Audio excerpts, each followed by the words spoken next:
herself. I told myself. Not permanently, anyway. She's in the underworld, and if that's a real place, then someday... Here you go, Percy, Luke said, handing me a platter of smoked brisket. I loaded my plate and was about to take a big bite when I noticed everybody getting up and carrying their plates toward the fire at the center of the pavilion. I wondered if they were going for dessert or something. Come on, Luke told me. As I got closer, I saw that everybody was taking a portion of their meal and dropping it in the fire. The ripest strawberry, the juiciest slice of beef, the warmest, most buttery roll. Luke murmured in my ear, "Burnt offerings for the gods. They like the smell." You're kidding. His look warned me not to take this lightly, but I couldn't help it, wondering why an immortal, all-powerful being would like the smell of burning food. Luke approached the fire, bowed his head, and tossed in a cluster of fat red grapes. Hermes. I was next. I wished I knew what god's name to say. Finally, I made a silent plea. Whoever you are, tell me, please. I scraped a big slice of brisket into the flames. When I caught a whiff of the smoke, I didn't gag. It smelled nothing like burning food. It smelled of hot chocolate, fresh-baked brownies, hamburgers on the grill, and wildflowers, and 100 other things that shouldn't have gone well together, but did. I could almost believe the gods could live off that smoke. When everybody had returned to their seats and finished eating their meals, Chiron pounded his hoof again for our attention. Mr. D got up with a huge sigh. Yes, I suppose I'd better say hello to all you brats. Well, hello. Our activities director, Chiron, says the next capture the flag is on Friday. Cabin 5 presently holds the laurels. A bunch of ugly cheering rose from the Aries table. Personally, Mr. D continued, I couldn't care less, but congratulations. Also, I should tell you we have a new camper today. Mr. Peter Johnson. Chiron murmured something. Percy Jackson, Mr. D corrected. That's right, hooray and all that. Now run along to your silly campfire. Go on. Everybody cheered. We all headed down toward the amphitheater, where Apollo's cabin led a sing-along. We sang camp songs about the gods and ate s'mores and joked around, and the funny thing was, I didn't feel that anyone was staring at me anymore. I felt like I was home. Later in the evening, when the sparks from the campfire were curling into the starry sky, the conch horn blew again, and we all filed back to our cabins. I hadn't realized how exhausted I was until I collapsed on my borrowed sleeping bag.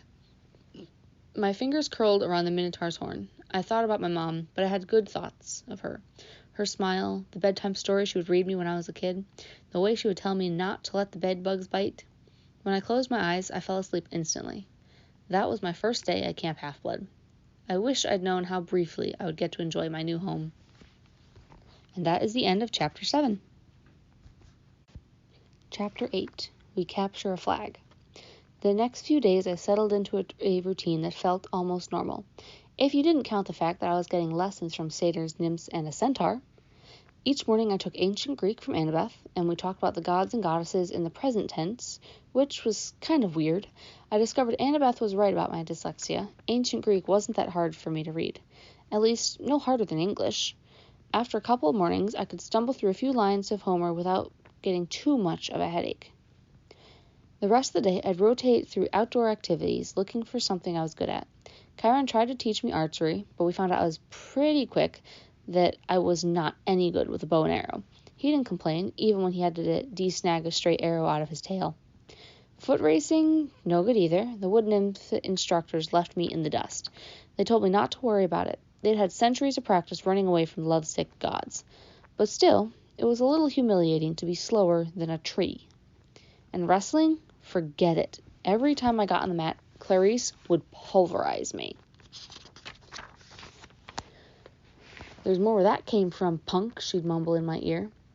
The only thing I really excelled at was canoeing, and it wasn't the type of heroic skill people expected to see from the kid who'd beaten the Minotaur. I knew the senior campers and counselors were watching me, trying to decide who my dad was, but they weren't having an easy time of it. I wasn't strong like the Aries kids, or as good at archery as the Apollo kids. I didn't have Hephaestus' skill with metalwork, or, God forbid, Dionysus' way with the vine plants. Luke told me I might be a child of Hermes, a kind of jack-of-all-trades, master of none. But I got the feeling that he was just trying to make me feel better. He didn't really know what to make of me either. Despite all that, I liked camp. I got used to the morning fog over the beach, the smell of hot strawberry fields in the afternoon, even the weird noises of monsters in the woods at night. I would eat dinner with Cabin 11, scrape part of my meal into the fire, and try to feel some connection to my real dad. Nothing came. just that warm feeling that I'd always had, like the memory of his smile. I tried not to think too much about my mom, but I kept wondering if the gods and the monsters were real, if all this magic stuff was possible. Surely there was some way to save her, to bring her back. I started to understand Luke's bitterness and how he seemed to resent his father, Hermes. So, okay, maybe the gods had important things to do, but couldn't they call once in a while? Or thunder or something? Dionysus could make Diet Coke appear out of thin air. Why couldn't my dad, whoever he was, make a phone appear? Thursday afternoon, 3 days after I had arrived at Camp Half-Blood, I had my first sword fighting lesson. Everybody from Cabin 11 gathered in the big circular arena, where Luke would be our instructor. We started with basic stabbing and slashing, using some straw-stuffed dummies in Greek armor. I guess I did okay. At least I understood what I was supposed to do, and my reflexes were good. The problem was, I couldn't find a blade that felt right in my hands. Either they were too heavy, or too light, or too long, or too short. Luke tried his best to fix me up, but they agreed that none of the practice blades seemed to work for me. We moved on to dueling in pairs. Luke announced he would be my partner, since it was my first time. Good luck, one of the campers told me. Luke's the best swordman in the last 300 years. Maybe he'll go easy on me, I said. The camper snorted. Luke showed me thrusts and parries and shield blocks the hard way. With every swipe, I got more battered and bruised.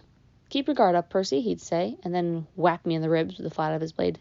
No, not that far up. Whap. Lunge. Whap. Now back. Whap. By the time he called a break, I was soaked in sweat. Everybody swarmed to the drinks cooler. Luke poured ice water on his head, which looked like such a good idea. I did the same. Instantly, I felt better. Strength surged into my arms. The sword didn't feel so awkward. Okay, everybody circle up, Luke ordered. If Percy doesn't mind, I want to give you a little demo. Great, I thought. Let's all watch Percy get pounded. The Hermes guys gathered around. They were suppressing smiles. I figured they'd been in my shoes before and couldn't wait to see how Luke used me for a punching bag. He told everybody he was going to demonstrate a disarming technique, how to twist the enemy's blade with the flat of your own so that he had no choice but to drop his weapon. This is difficult, he stressed. I've had it used against me. No laughing at Percy now. Most swordsmen have to work years to master this technique. He demonstrated the move on me in slow motion. Sure enough, the sword clattered out of my hand. Now, in real time, he said, after I'd retrieved my weapon. We keep sparring until one of us pulls it off. Ready, Percy? I nodded, and Luke came after me. Somehow, I kept him from getting a shot at the hilt of my sword. My senses opened up. I saw his attacks coming. I countered. I stepped forward and tried the thrust of my own. Luke deflected it easily, but I saw a change in his face. His eyes narrowed, and he started to press me with more force. The sword grew heavy in my hand. The balance wasn't right. I knew it was only a matter of seconds before Luke took me down, so I figured, hey, what the heck? I tried the disarming maneuver. My blade hit the base of Luke's. I twisted, putting my whole weight into the downward thrust. Clang! Luke's sword rattled against the stones. The tip of my blade was an inch from his undefended chest. The other campers went silent. I lowered my sword. Sorry. For a moment, Luke was too stunned to speak. Sorry? His scarred face broke into a grin. By the gods, Percy, why are you sorry? Show me that again. I didn't want to. The short burst of manic energy had completely abandoned me. But Luke insisted. This time, there was no contest. The moment our swords connected, Luke hit my hilt and sent my weapon skidding across the floor. After a long pause, somebody in the audience said, Beginner's luck? Luke wiped the sweat off his brow. He appraised me with an entirely new interest. Maybe, he said. But I wonder what Percy could do with a balanced sword. Friday afternoon, I was sitting with Grover at the lake, resting from a near-death experience on the climbing wall. Grover had scampered to the top like a mountain goat, but the lava had almost gotten me. My shirt had smoking holes in it. The hairs had been singed off my forearms. We sat on the pier watching the naiads do underwater basket weaving until I got up the nerve to ask Grover about his conversation and how it had gone with Mr. D. His face turned a sickly shade of yellow. Fine, he said. Just great. So your career's still on track? He glanced at me nervously. Chiron told you that I want a searcher's license? Well, no. I had no idea what a searcher's license was, but I didn't think it seemed like the right time to ask. He just said you had big plans, that you needed credit for completing a keeper's assignment. So, did you get it? Grover looked down at the naiads. Mr. D suspended judgment. He said I hadn't failed or succeeded with you yet, so our fates are still tied together.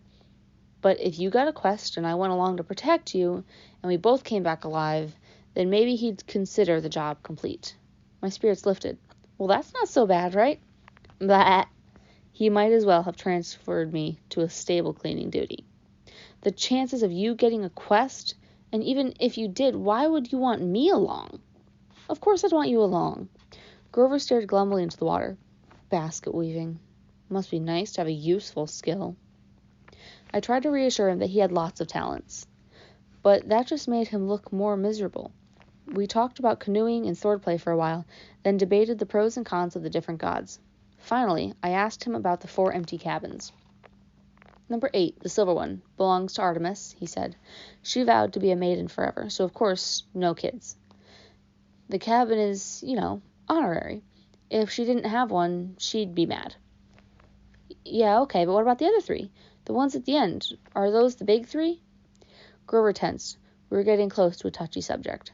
No, one of them, number 2, is Hera's, he said. That's another honorary thing. She's the goddess of marriage, so of course she wouldn't go around having affairs with mortals. That's her husband's job. When we say the big 3, we mean the 3 powerful brothers, the sons of Kronos. Zeus, Poseidon, and Hades, I asked. Right. After the great battle with the Titans, they took over the world from their dad and drew lots to decide who got what. Yeah, Zeus got the sky, I remembered. Poseidon the sea, and Hades the underworld. Uh-huh. But Hades doesn't have a cabin here. No, he doesn't have a throne on Olympus either. He sort of does his own thing down in the underworld. If he did have a cabin here, Grover shuddered. Well, it wouldn't be pleasant. Let's leave it at that. But Zeus and Poseidon, they both had like a bazillion kids in the myths. Why are their cabins empty? Grover shifted his hooves uncomfortably. About 60 years ago, after World War II, the big 3 agreed they wouldn't sire any more heroes. Their children were just too powerful. They were affecting the course of human events too much, causing too much carnage. World War II, that was basically a fight between the sons of Zeus and Poseidon on one side and the sons of Hades on the other. The winning side, Zeus and Poseidon, made Hades swear an oath with them. No more affairs with mortal women. They all swore on the river Styx. Thunder boomed. I said, that's the most serious oath you can make, isn't it? Grover nodded. And the brothers kept their word. No kids? Grover's face darkened. 17 years ago, Zeus fell off the wagon. There was this TV starlet with a big, fluffy 80s hairdo, and he just couldn't help himself. When their child was born, the little girl named Talia, well, the river Styx is serious about promises. Zeus himself got off easy because he's immortal, but he brought a terrible fate on his daughter. But that isn't fair. It wasn't the little girl's fault. Grover hesitated. Percy, children of the big 3 have powers greater than other half-bloods. They have a strong aura, a scent that attracts monsters.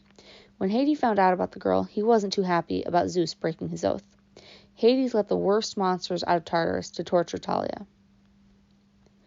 A satyr was assigned to be her keeper when she was 12, but there was nothing he could do. He tried to escort her here with a couple other half-bloods that she'd befriended. They almost made it. They got all the way to the top of that hill. He pointed across the valley to the pine tree where I'd fought the Minotaur. All 3 kindly ones were after them, along with a horde of hellhounds. They were about to be overrun when Talia told the satyr to take the other 2 half-bloods to safety while she held off the monsters. She was wounded and tired, and she didn't want to live like a hunted animal. The satyr didn't want to leave her, but he couldn't change her mind. He had to protect the others. So Talia made her final stand alone at the top of that hill. And as she died, Zeus took pity on her. He turned her into that pine tree. Her spirit still helps it protect the borders of the valley. That's why the hill is called Half-Blood Hill. I stared at the pine tree in the distance. The story made me feel hollow, and guilty, too. A girl my age had sacrificed herself to save her friends.